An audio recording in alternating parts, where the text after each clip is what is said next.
My channel multitasking mama. और multitasking mama में ये ममा फिर से आ गया आप लोगों के सामने एक और न्यू इंटरेस्टिंग टॉपिक लेकर, जिसके ऊपर हम बात करने वाले हैं।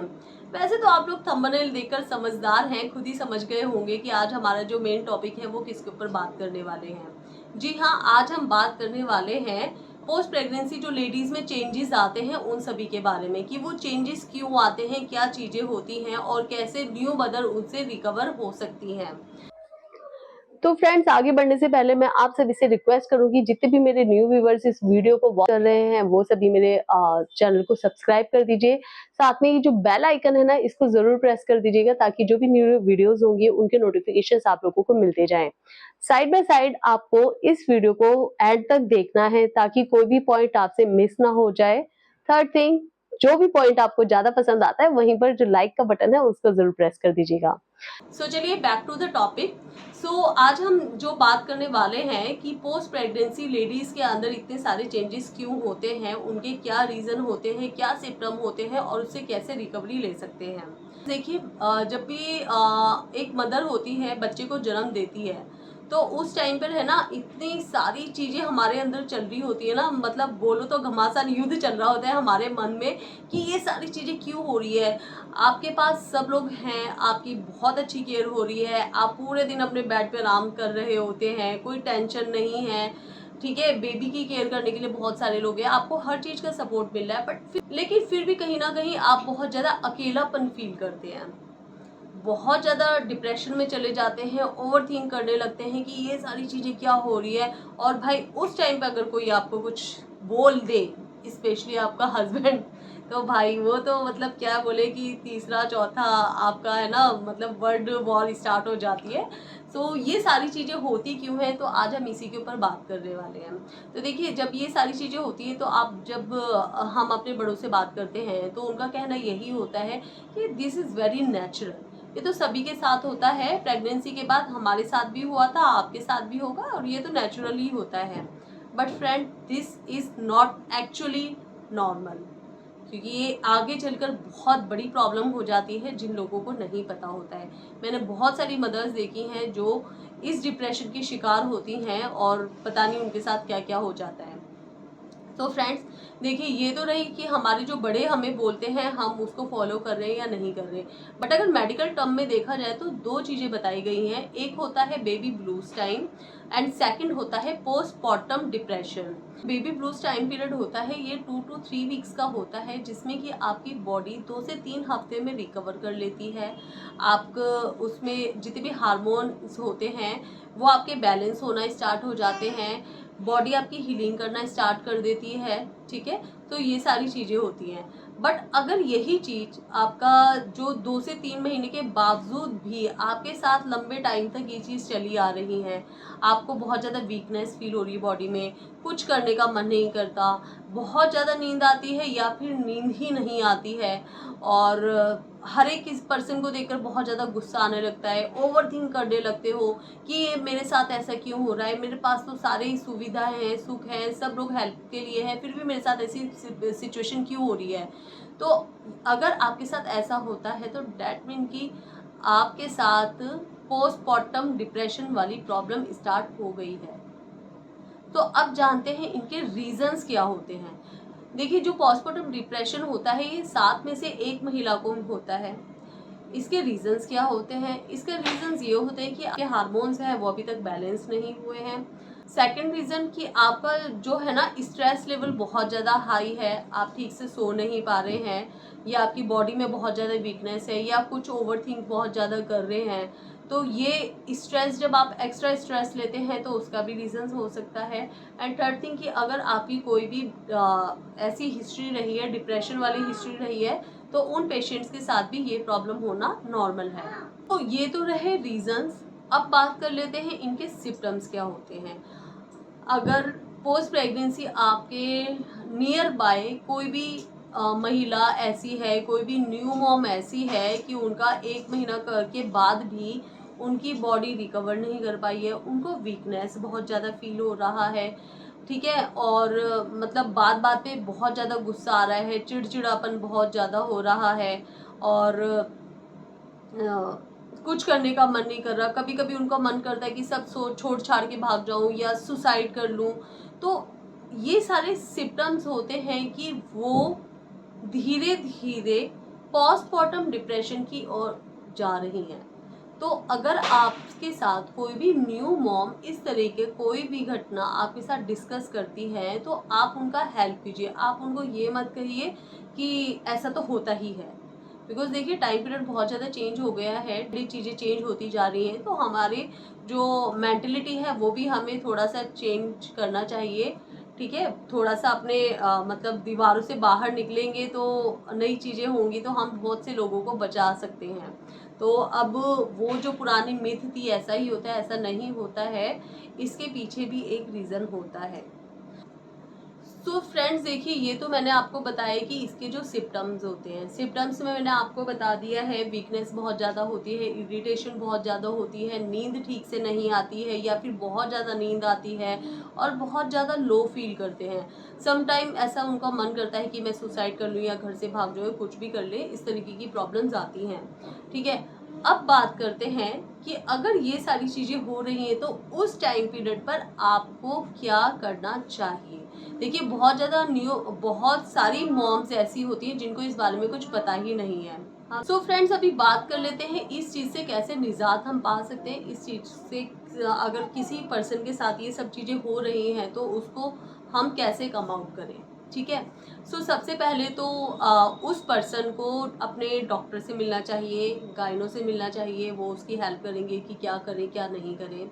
सेकेंड थिंग कि जितने भी न्यू मदर्स हैं, आपका जब भी आपका जब भी baby blue time period over हो जाता है 2 से 3 हफ्ते के बाद ही आप लोग कुछ ना कुछ एक्टिविटी में इन्वॉल्व होना स्टार्ट कर दीजिए। कम से कम डेली 30 मिनट्स आपको फ्रेश एयर में जाना है, वॉक ज़रूर करनी चाहिए। वैसे तो 2 टाइम करनी चाहिए, अगर आप 2 टाइम नहीं कर पा रहे हैं तो कम से कम मॉर्निंग में सनलाइट के टाइम पर आप वॉक ज़रूर कीजिए, क्योंकि सनलाइट लेना और फ्रेश एयर लेना बहुत ज़्यादा आपको हेल्प करता है आपकी मेंटली हीलिंग में। ठीक है, इसके अलावा अगर आपको कोई भी एक्टिविटी पसंद है, आप डांस करती हैं, आप डांस कीजिए, आपको गाना गाना पसंद है, आप गाना गाइए, आपको घूमना पसंद है, आप घूमने जाइए, आपको पेंटिंग करना, कुकिंग करना या लोगों से बातें करना, कुछ भी अगर ऐसी चीज़ें पसंद है जिससे आपको हैप्पीनेस मिलती है, आपको खुशी मिलती है, तो वो चीज़ें ज़रूर कीजिए। उसके बाद वेरी इंपॉर्टेंट पॉइंट, आपको अपनी बॉडी हाइड्रेट ज़रूर रखनी है। ज़्यादा से ज़्यादा आप लिक्विड इनटेक कीजिए, आप नारियल पानी पीजिए। कोकोनट वाटर जो होता है आपके हार्मोन्स को बैलेंस करने में बहुत ज़्यादा हेल्पफुल होता है। ठीक है, तो कोकोनट वाटर का यूज़ कर सकते हैं आप, अगर ज़्यादा पानी नहीं पी पा रहे हैं तो daily basis 2 coconut water enough है आपके लिए। जब भी आपको बहुत ज़्यादा लो फील होता है ना, तो उस टाइम पर आप डार्क चॉकलेट खा सकते हैं। डार्क चॉकलेट नहीं खाना पसंद है आपको तो कोई भी चॉकलेट आप ले सकते हैं, वो आप खाइए, उससे बहुत ज़्यादा अच्छा आपको फील होगा, रिफ्रेशिंग फील होता है। इसके अलावा बॉडी मसाज, आपने देखा होगा, ये तो बरसों से रीत चलती आ रही है कि अगर बच्चा होता है तो उसके बाद बॉडी मसाज ज़रूर करवाना चाहिए। देखिए क्या होता है, नॉर्मल डिलीवरी हुई तो उसमें तो बॉडी मसाज हो जाती है, बट सी सेक्शन में बहुत सी जगह मसाज नहीं हो पाती है। तो वो भी एक मिथ है कि लोग कहते हैं, मतलब हमारे जो बड़े बूढ़े हैं वो हमेशा ये कहते हैं कि अब तो सर्जरी हो गई है, सर्जरी में तो बॉडी मसाज नहीं होती, बट डॉक्टर ऐसा नहीं कहते हैं। डॉक्टर्स कहते हैं, और ये मैं पर्सनल भी आपको बता रही हूँ, कि आपको 1 मंथ के बाद, अगर आपका सी सेक्शन हुआ है तो 1 मंथ के बाद आपकी बॉडी इतनी प्रिपेयर होती है कि आप उस पर बॉडी मसाज आराम से ले सकते हैं। जो बॉडी मसाज होती है वो भी आपकी जो बॉडी की वीकनेस है उसको दूर करने में बहुत ज़्यादा हेल्पफुल होती है। तो ये जो पुरानी मिथ है इसको छोड़कर आप बॉडी मसाज करा सकते हैं। वैसे तो अगर नॉर्मल डिलीवरी हुई तो कोई प्रॉब्लम नहीं है, बट सी सेक्शन है तो आप भी कर सकते हैं। एंड सी सेक्शन में सबसे ज़रूरी बात मैं ये भी बताना चाहूँगी, ये बोला जाता है कि नॉर्मल डिलीवरी वाले जो होते हैं वो पंजीरी या जो भी जच्चे के टाइम पर खाने पीने की चीज़ें बनती हैं वो खा सकते हैं, बट सी सेक्शन वाले नहीं खा सकते हैं। तो वो भी मिथ गलत है, आप 1 मंथ के बाद वो भी खा सकते हैं। डॉक्टर सिर्फ प्रेगनेंसी में उन चीज़ों को मना करते हैं कि जिनसे आपकी तबीयत खराब ना हो। तबीयत खराब मतलब इन व्हाट सेंस, लाइक अगर आप ठंडा पी लेंगे, आइसक्रीम खा लिया या बहुत ज़्यादा ठंडी चीज़ें खा ली तो आपको कफ एंड कोल्ड या फीवर हो सकता है, तो उसके लिए आपको मेडिसिन लेनी पड़ेगी। मेडिसिन आप खाएंगे तो जो आपका मिल्क प्रोड्यूस हो रहा है बच्चे के लिए तो वो अनहेल्दी होता है, तो इसीलिए आपको मना करा जाता है कि ये चीज़ें नहीं खानी है, ठीक है।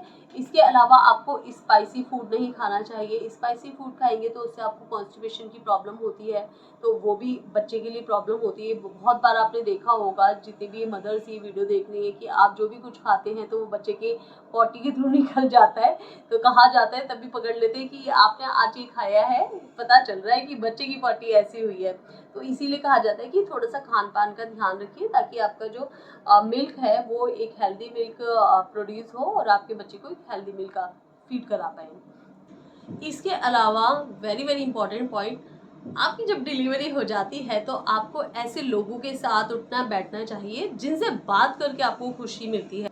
एंड ये आपकी फैमिली मेम्बर्स को भी मैं बोलना चाहूँगी कि अगर आपके घर में भी अभी अभी कोई न्यू मॉम बनी है तो प्लीज़ उनका जिसके साथ बात करने का मन करता है, उनकी कोई फ्रेंड हो सकती है, कोई फैमिली मेम्बर हो सकता है, तो प्लीज़ या तो आप थोड़े टाइम के लिए उनको अपने घर पे इनवाइट कर लीजिए, इतना नहीं होता है तो वीकली उनको ज़रूर इनवाइट कीजिए, ताकि वो उनसे बात करके थोड़ा सा रिफ़्रेश हो जाए। तो क्योंकि अच्छे लोगों के साथ बैठेंगे, आपको खुशी होगी, आपको एनर्जी मिलेगी, आप अपनी बातें शेयर कर सकते हैं, तो बहुत ज़्यादा वो भी हीलिंग में आपका हेल्प करता है। सो फ्रेंड्स, इसके बाद बात कर लेते हैं डाइट की। देखिए, आप माँ बन चुकी हैं, आपको अपना ख्याल रखना बहुत ज़रूरी है, क्योंकि अगर आप अपना ख्याल रखेंगी तभी आप अपने बच्चे का ध्यान रख पाएंगी। तो उसके लिए एक हेल्दी डाइट लेना बहुत ज़रूरी है। आप सब कुछ खाइए, किसी चीज़ के लिए मना नहीं होता है, ठीक है। और उस मिथ में मत रहिएगा कि हमें ये नहीं खाना, वो नहीं खाना। आज की डेट में जो डॉक्टर्स होते हैं वो आपको सारी चीज़ें अलाउ करते हैं, सिर्फ आपको स्पाइसी नहीं खाना होता है और ठंडी चीज़ें नहीं खानी होती है, जिससे कि आपको कफ एंड कोल्ड हो जाए। और स्पाइसी चीज़ें इसलिए नहीं खाते हैं कि कॉन्स्टिपेशन वगैरह की कोई प्रॉब्लम नहीं हो, क्योंकि वो फिर प्रॉब्लम बच्चे को भी हो सकती है, ठीक है। तो सिर्फ इस चीज़ का आपको ध्यान रखना है। तो आई होप यहाँ तक की चीज़ें आपको क्लियर हो गई होंगी। एंड इसमें भी अगर आपको कोई भी क्वेश्चन आपके माइंड में है तो प्लीज़ आप मुझे शेयर कर सकते हैं। एंड यहाँ पर मैं एक बात क्लियर कर दूँ कि I am not a dietitian, I am not a doctor, but ये सारी चीज़ें जो मैं आपको बता रही हूँ ये पर्सनल एक्सपीरियंस के बिहाफ पर ही मैं आपको बता रही हूँ, ठीक है। सो कोई भी कंसर्न आपका होता है यहाँ पर तो आप रेज कर सकते हैं, आप क्वेश्चन पुट कर सकते हैं। सो फ्रेंड्स, सारी चीज़ें क्लियर हो चुकी हैं। ब्लू मून्स, पोस्टमार्टम डिप्रेशन क्या होता है, ये सारी चीज़ें आप चीज़ को बता दी गई हैं। फिर भी स्टिल आपके माइंड में कोई भी डाउट है आप कमेंट करके ज़रूर पूछिएगा। एंड साइड बाय साइड मैं अब फिर से वही बात रिपीट करना चाहूँगी जो कि वीडियो के शुरुआत में मैंने आपको कही थी कि जितने भी मेरे न्यू व्यूवर्स इस वीडियो को देख रहे हैं तो सब्सक्राइब करे बिना मत जाइएगा, ठीक है। एंड साइड बाय साइड इस वीडियो को ज़्यादा से ज़्यादा शेयर कीजिए और लाइक भी कर दीजिएगा। साथ में ये जो बेल आइकन आपको दिख रहा है ना, इसको भी ज़रूर प्रेस कीजिएगा, ताकि आपको मेरी न्यू वीडियोस के नोटिफिकेशंस आपको टाइम टू टाइम मिलते रहें। सो मिलते हैं हमारी नेक्स्ट वीडियो में, न्यू वीडियो में। एंड आपको किस टॉपिक पर चाहिए सो प्लीज़ कमेंट करके ज़रूर बताइएगा कि किस तरीके का मैं अभी कंटेंट क्रिएट करूँ। So at the end, to all the new moms, stay healthy, stay fit, enjoy your motherhood, and कोई भी प्रॉब्लम होती है, multitasking mama is here. Bye bye.